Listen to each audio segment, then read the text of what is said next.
മറ്റൊരു വാർത്തയിലേക്ക് പോയാൽ കെ.ബി. ഗണേഷ് കുമാറിനെതിരെ രൂക്ഷ വിമർശനവുമായി NSS തിരുവനന്തപുരം താലൂക്ക് യൂണിയൻ. ഏതാനും നാൾ മുമ്പ് വരെ സുകുമാരൻ നായരെ ആരാധ്യനായി കണ്ടിരുന്ന രാഷ്ട്രീയ ഭിക്ഷാംദേഹിയുടെ വൃത്തികെട്ട നിലപാടുകൾ സമുദായം പൊറുക്കില്ല. നായർ സമുദായത്തെ പഠിപ്പിക്കാൻ തുനിയുന്ന ഞാഞ്ഞൂലിനെ ചരിത്രത്തിന്റെ ചവറ്റുകുട്ടയിലേക്ക് വലിച്ചെറിയണം.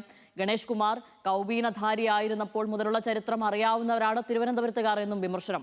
ഗണേഷ് കുമാറിനെതിരെ തിരുവനന്തപുരം താലൂക്ക് യൂണിയൻ പ്രമേയവും പാസാക്കിയിട്ടുണ്ട്. ചന്തു ചന്ദ്രശേഖരാണ് വിവരങ്ങളുമായി ചേരുന്നത്. ചന്തു, വലിയ പ്രകോപനമാണല്ലോ നിലവിൽ ഈ NSSന്റെ ഈ തിരുവനന്തപുരം യൂണിയനുമേൽ ഉണ്ടായിരിക്കുന്നത്. അതിൻ്റെ ഭാഗമായാണല്ലോ അവർ ഇത്തരം ഭാഷ ഉപയോഗിക്കുന്നത്, ഇത്തരം വിമർശനങ്ങൾ ഉന്നയിക്കുന്നത്. നിലവിൽ ഇന്നലെ ഏതായാലും ഈ പോർമുഖം എന്തായാലും കടുപ്പിച്ചിരിക്കുകയാണ് ഗണേഷ് കുമാർ, അതിൽ സംശയമൊന്നുമില്ല. കാരണം ഇന്നലത്തെ അദ്ദേഹത്തിൻ്റെ പരാമർശങ്ങളും അദ്ദേഹം ഉയർത്തുന്ന ചോദ്യങ്ങളും ചില സൂചനകളൊക്കെ ആ തരത്തിലുള്ളായിരുന്നു. പക്ഷെ ആ കാര്യങ്ങൾക്കൊന്നും മറുപടിയില്ല. സുകുമാരൻ നായരെ പ്രതിരോധിക്കുവാനാണ് നിലവിൽ ഇവർ ശ്രമിക്കുന്നത്, അല്ലേ?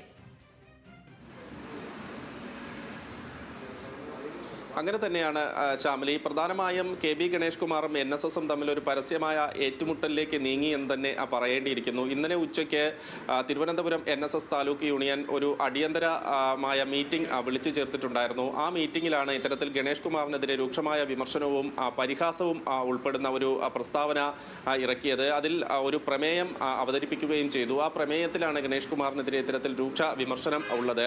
ഗണേഷ് കുമാറിനെ കുറിച്ച് ഈ പ്രമേയത്തിൽ പറയുന്നത് ജി സുകുമാരൻ നായരെ അവഹേളിക്കാനുള്ള മ്ലേച്ഛമായ ശ്രമമാണ് ഇപ്പോൾ കെ.ബി. ഗണേഷ് കുമാറിന്റെ ഭാഗത്തു നിന്നും ഉണ്ടാകുന്നത്. ഏതാനും നാൾ മുമ്പ് വരെ സുകുമാരൻ നായരെ ആരാധ്യനായി കണ്ടിരുന്ന രാഷ്ട്രീയ ഭിക്ഷാംദേഹിയുടെ വൃത്തികെട്ട നിലപാടുകൾ സമുദായം പൊറുക്കില്ല.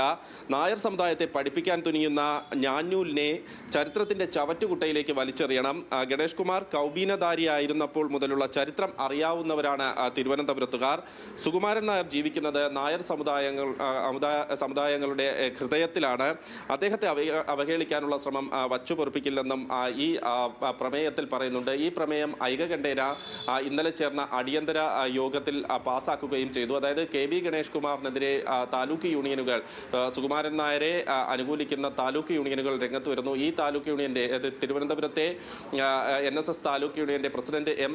സംഗീത് കുമാറാണ്. അദ്ദേഹം ഈ പ്രമേയം അവതരിപ്പിക്കുമ്പോൾ ഉണ്ടായിരുന്നെന്നാണ് മനസ്സിലാക്കാൻ കഴിയുന്നത്. ഈ പ്രമേയത്തിൽ അദ്ദേഹത്തിന്റെ പേരും ഉൾപ്പെടുത്തിയിട്ടുണ്ട്. പ്രസിഡന്റും സെക്രട്ടറിയും ഉൾപ്പെടെയാണ് ഈ പ്രമേയം ഈ ഐക്യകണ്ഠേന പാസാക്കിയിരിക്കുന്നത്. എന്തായാലും കെ.ബി. ഗണേഷ് കുമാർ കഴിഞ്ഞ 2 ദിവസങ്ങളിലായി NSS ജനറൽ സെക്രട്ടറി സുകുമാരൻ നായർക്കെതിരെ കടുത്ത തരത്തിലുള്ള വിമർശനം ഉന്നയിക്കുന്നു. ഇന്നലെ അദ്ദേഹം അത് ഒരു പടി കൂടി കടുപ്പിച്ച് ഒരു സാമ്പത്തിക ആരോപണം എന്ന നിലയ്ക്ക് കൂടി ആ വിമർശനങ്ങൾ മാറ്റിയിട്ടുണ്ട്. അതിൽ പ്രധാനമായും അദ്ദേഹം ഇന്നലെ ചോദിച്ചിരുന്നത് തമിഴ്നാട്ടിൽ ഒരു കോളേജ്, അയ്യപ്പ കോളേജ് NSSന്റെ പേരിൽ വാങ്ങിയിരുന്നു. അതിപ്പോൾ ആരുടെ പേരിലാണ്? ധനലക്ഷ്മി ബാങ്കിലെ അക്കൗണ്ടുകളുമായി ബന്ധപ്പെട്ട ചില സാമ്പത്തിക ആരോപണങ്ങൾ കൂടി അദ്ദേഹം ഇന്നലെ മുന്നോട്ട് വച്ചിരുന്നു. അപ്പോൾ ആ തരത്തിലേക്ക് ഗണേഷ് കുമാറിന്റെ വിമർശനങ്ങളും ആരോപണങ്ങളും ഒക്കെ വരുന്നു.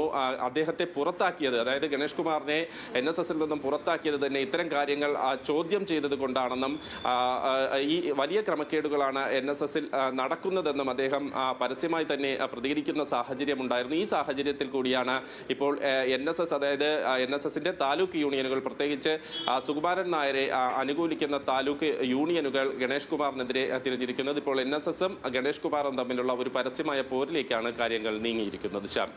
ശരി.